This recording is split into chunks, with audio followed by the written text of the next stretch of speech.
take a look at the Video Ad Suite control panel. Your control panel gives you access to 8 other custom software programs in the Pro version, 4 others in the Standard edition.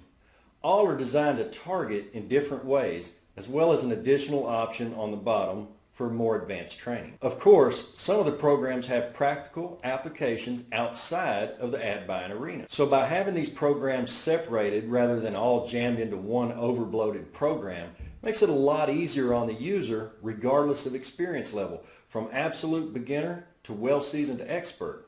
Plus, it makes it a lot easier to use for other purposes.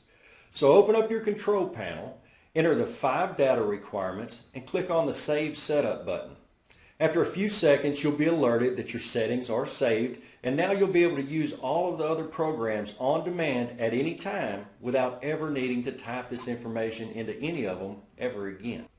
Each custom software program in this series has been simplified down to the nth degree so that inexperienced marketers can easily work with and understand them, yet each individual program is a complete powerhouse in its own right and will thrill users that are already heavily experienced video marketers.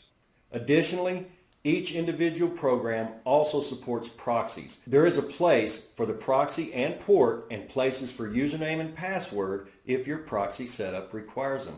If it doesn't require a username and password, just leave those fields blank and everything will work fine. Okay, let's go ahead and start going in line on each individual program.